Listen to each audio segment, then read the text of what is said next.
there. Welcome back to the Life with Old Dogs podcast. For those of you who are new to the podcast, I took a break, so welcome.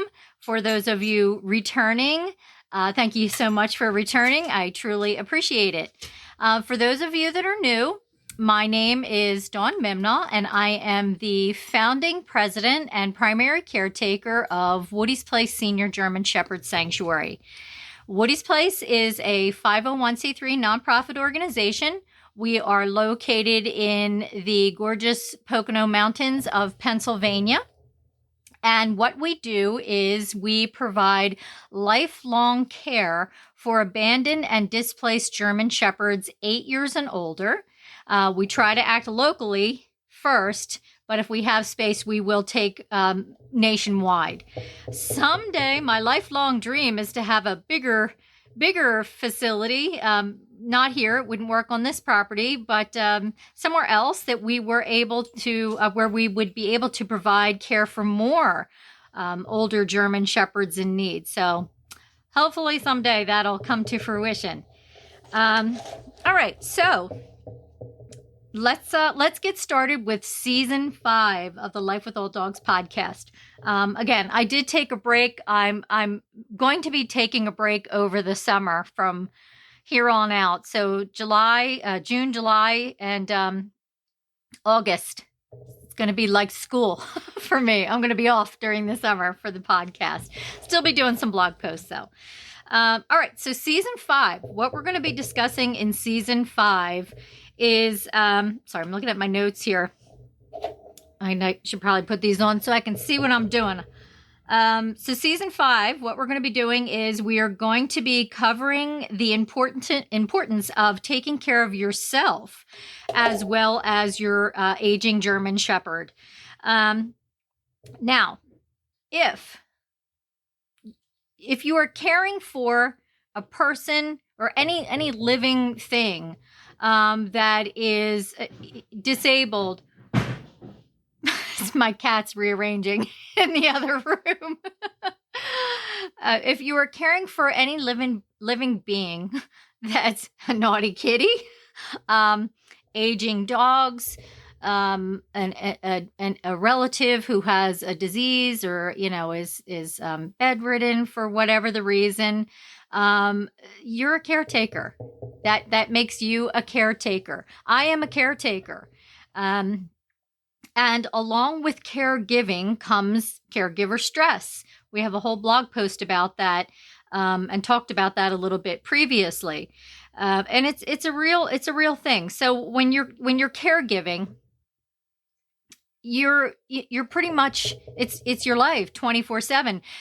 You're caring for this individual, or in my case, these older German Shepherds, and you're still trying to have some sort of quality of life yourself.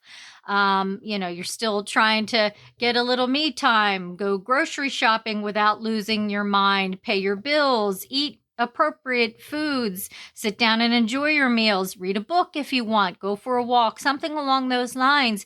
But those things get very, very hard to do. Work, that gets very hard to do when you're a caregiver and you're caregiving for people or animals or whatever the case may be. So that's what this episode is going to be. It's going to be about caring for yourself when you're a caregiver, and also caring for your older German Shepherds.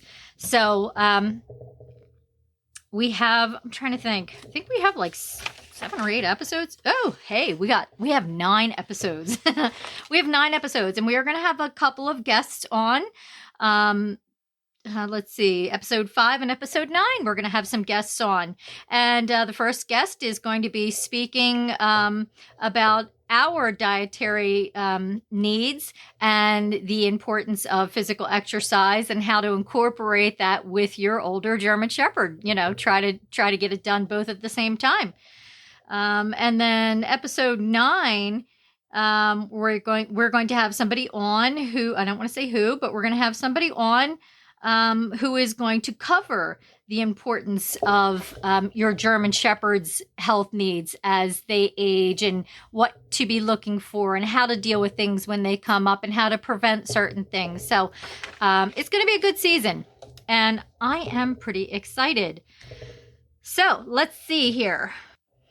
All right. So let's start with some statistics. And I looked these up myself. So, caregiver stress.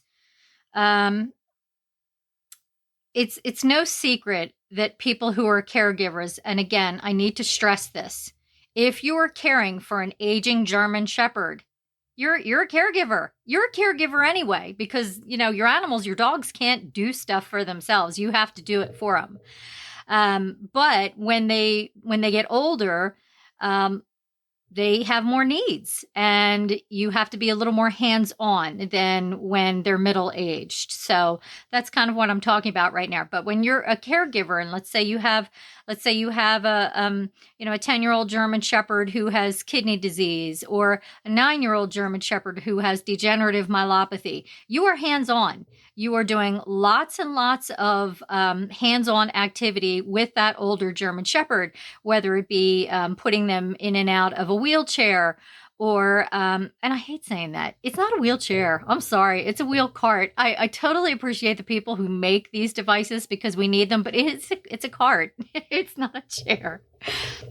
Getting off that soapbox there. You're putting them in and out of the wheelchair. That requires a lot of work. There's a lot of cleaning. There's pee accidents. There's poop accidents. They really have trouble getting up and moving around, so they're not that mobile, and you need to help them. You need to entertain them a little bit, because they get bored laying on their in their same orthopedic bed or whatever, and want to get out and do things and be mentally stimulated just like we do. You have to make sure they're eating appropriately. Sometimes, it's hard to get older German Shepherds to eat. They get a little bit more fussy. They don't want the same thing over and over again. So that's a little bit of a trick. There may be dietary supplements that need to be given, and medication at certain times of day with or without certain things. So you're definitely a caregiver. And with that comes, let's see, 28.6 to 38.8 of all caregivers suffer from depression, anxiety, stress, and fatigue. Boy, oh boy, does that sound familiar.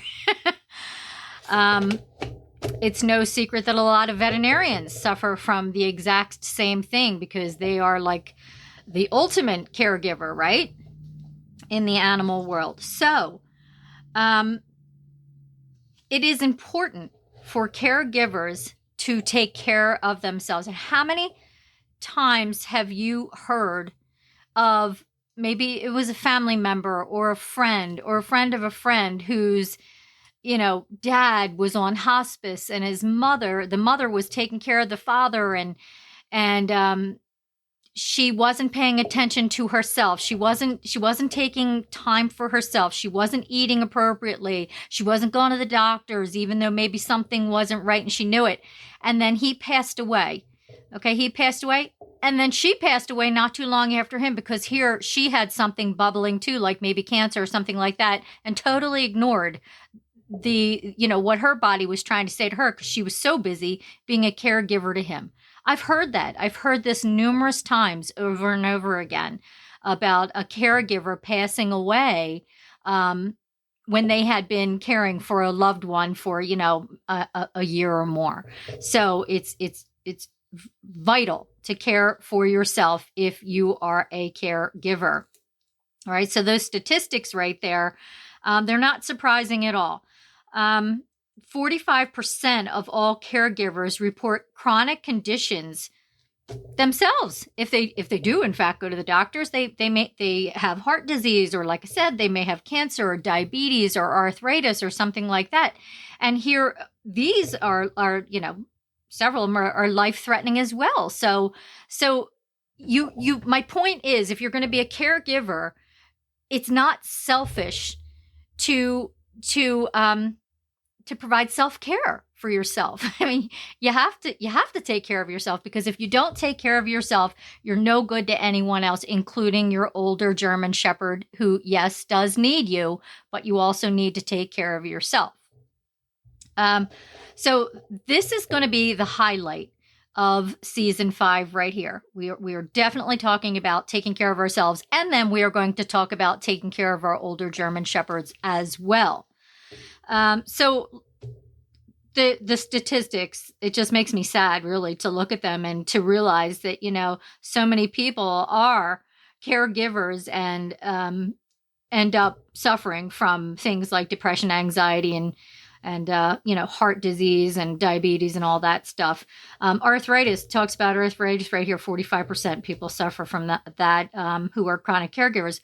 I have arthritis. I have actually, I just found out, and I haven't really gone public with this just yet. I just found out I have chronic Lyme disease. So I've had Lyme disease. I've known I've had Lyme disease for the last 3 years. And the thing about Lyme disease is it doesn't go away. I mean, it's not out of your body. It's in your body. It lives within your body, and then it resurfaces from time to time. And there's lots of things that bring it out, bring the symptoms back.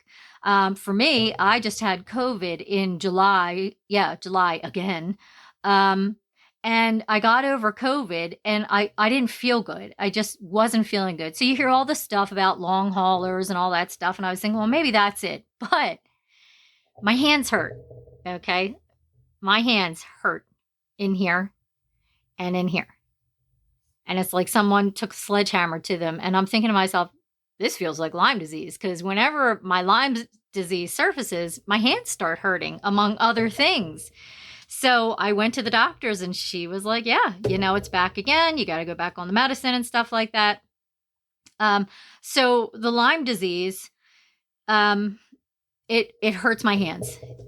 I can't think straight. Like when the symptoms are in the forefront, I can't think straight. I have brain fog big time.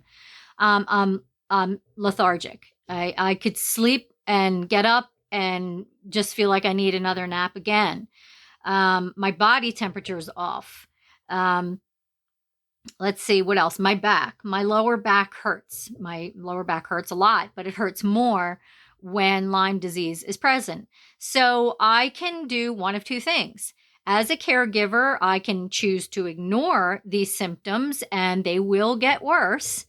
Or I can say, all right, I am the caregiver here at Woody's Place Senior German Shepherd Sanctuary, but I have to put myself first, or else I'm not going to be able to take care of them. And that's what I do. So I exercise a lot. I try to eat right. I mean, I'm not perfect.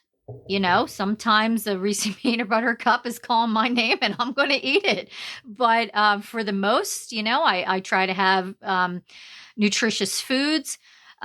We have a little bit of a homestead here at the sanctuary. I think some of you know that. We have goats, we have chickens. I have a big garden. I make a lot of my own food from scratch, in addition to the dogs, which, a lot of you know, I cook a lot for the dogs as well. Mr. Woody's Place and I eat home a lot, and it's typically me cooking the meals from whole foods, not like prepackaged stuff or anything like that. I'm really picky about where my food is coming from. I want to know where it has been sourced from. I want to know if it's been genetically modified. I want to know how much sugar is in it. I want to know what additives, if any, are in it.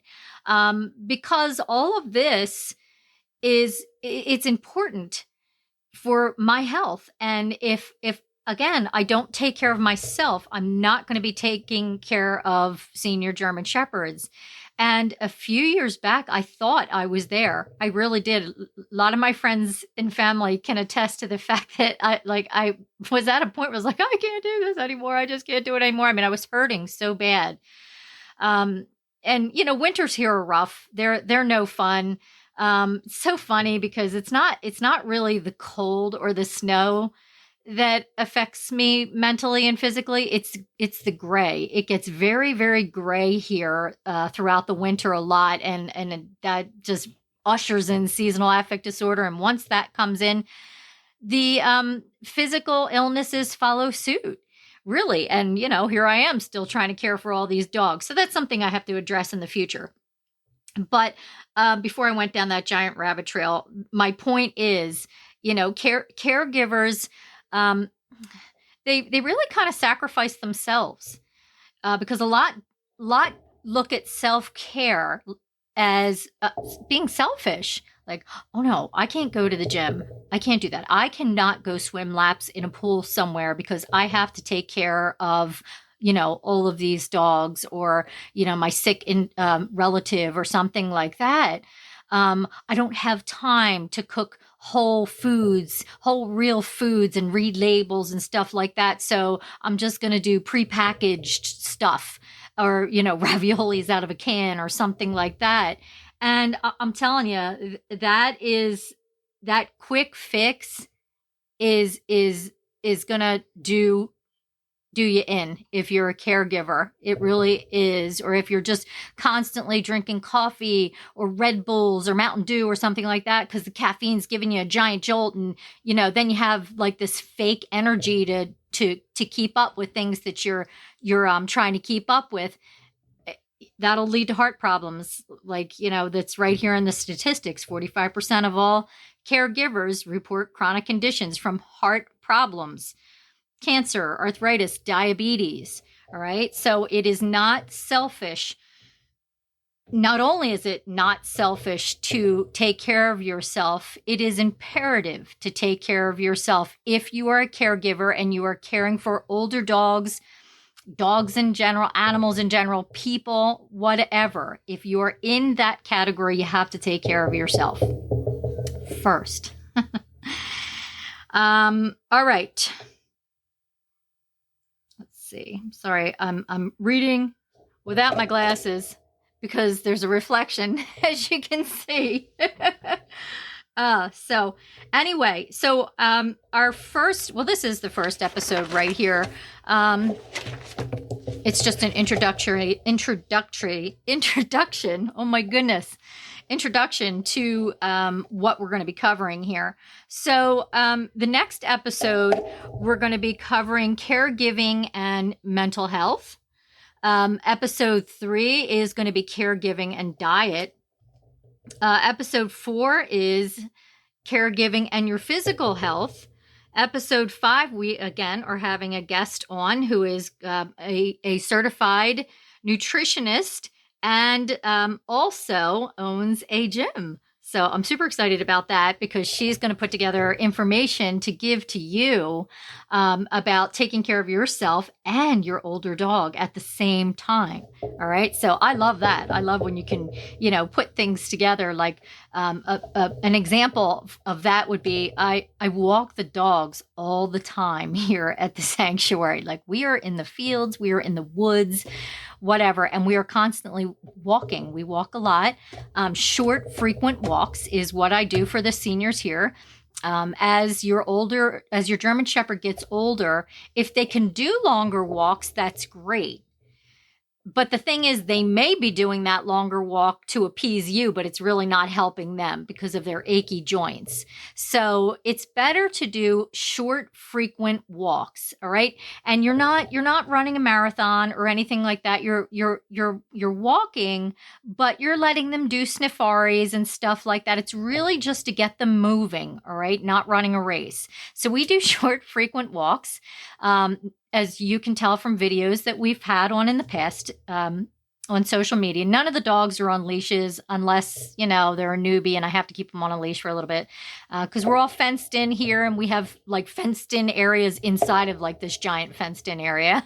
So there's no leashes here. So the dogs really just kind of go and do whatever they're going to do. But we're typically in a group. They never really separate. And when I'm out with the dogs walking, I do laps around this trail that we have. We have like this mowed trail in the middle part of the sanctuary, and it has like this kind of wooded island in the middle that Mr. Woody's place just mows around. So it's a good size, and I walk laps around that. But as I'm walking laps around it, I'm also doing like squats and lunges, or I'll stop at one of the benches and I'll do like push-ups off the bench or something like that. Um, so I do incorporate, my own exercises while I'm exercising the dogs here at the sanctuary. So that's one way to go about, helping yourself as you're taking care of older dogs. And I see people do that. Like even when I'm out and about, I've seen people in parks with their dogs, walking their dogs, and they're doing what I just said, or they might be on the ground doing some sit-ups with their dog right next to them. So there are ways to kind of mush that together where you're not doing something just for them and neglecting yourself, or just focusing on yourself and not taking care of the dogs. So but Colleen is going to give us that's her name. She's going to give us some other tips on how to incorporate diet and exercise for not only us, but for our aging dogs. Oh, okay. And then we're going to move on to focusing on caring for older dogs. And we're going to talk about diet. I know a lot of people are super, super interested in home cooking for their dogs. And again, most of you know I do that here. And I don't want you thinking I do that all the time, because I don't have time to do that all the time. So I do like a 70-30 split, or like an 80-20 split, or something along those lines. So they are getting home cooked. There's no doubt about that. But there are other times where they're getting a high quality kibble dog food along with home cooked food on top as a topper. Sometimes I don't even have time for that. So like Friday, I consider it like my McDonald's night for the dogs, because I just don't want to cook on Fridays or Saturdays. Fridays or Saturdays are no for me. So if I don't have any home cooked food in the fridge for them, I give them their kibble and, a canned dog food on top. Typically we use From. We like From.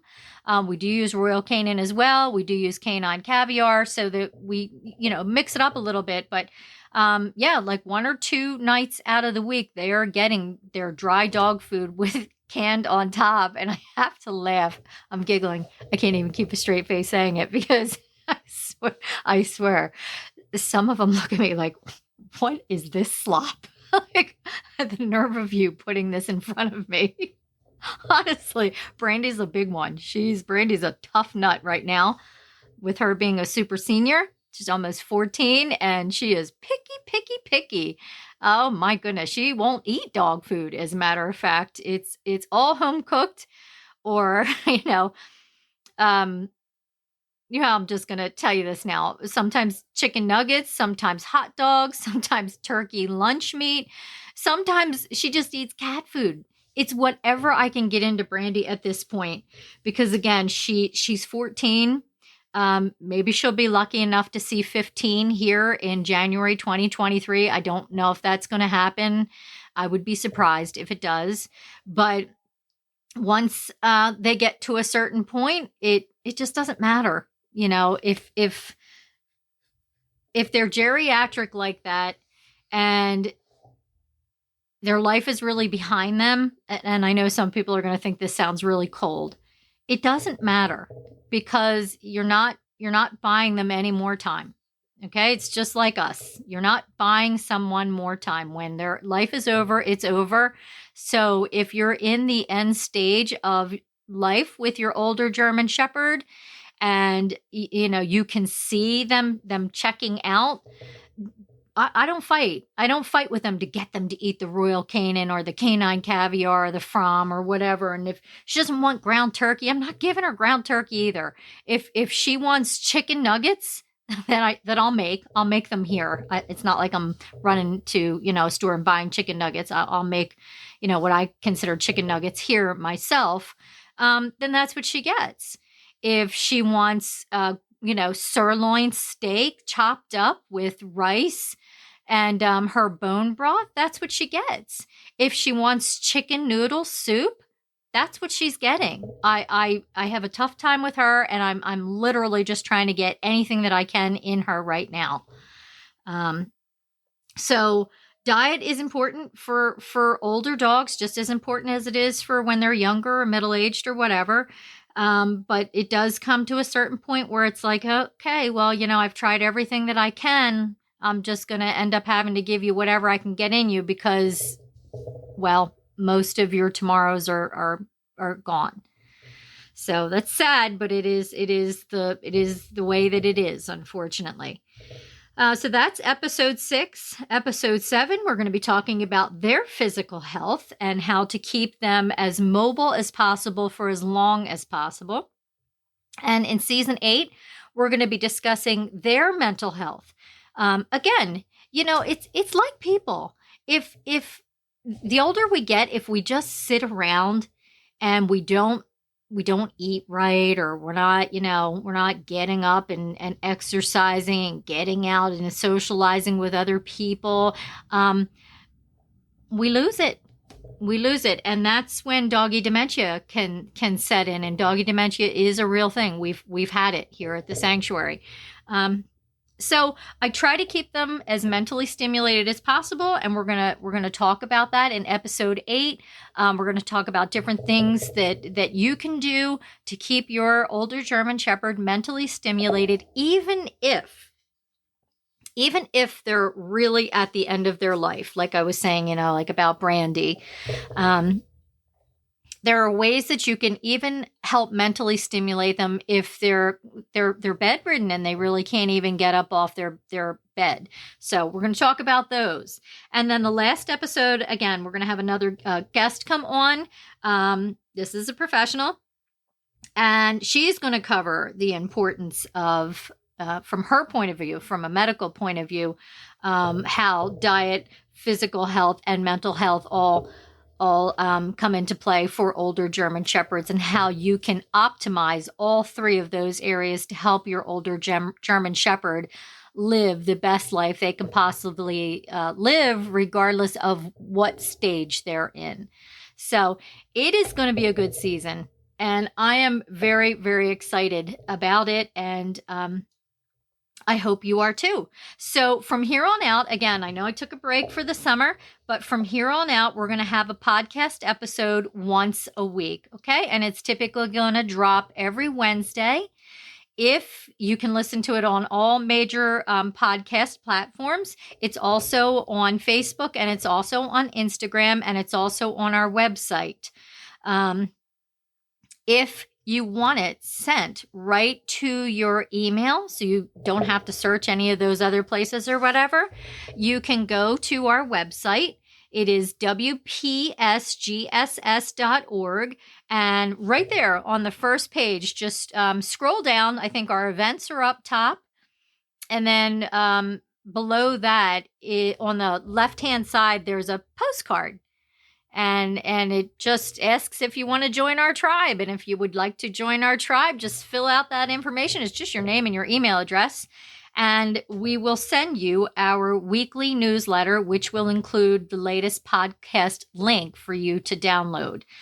And I promise we do not spam you. Like, we just don't send a ton of stuff to your mailbox weekly, so you're sick of it and you just don't want to see it and you feel like it's junk or whatever.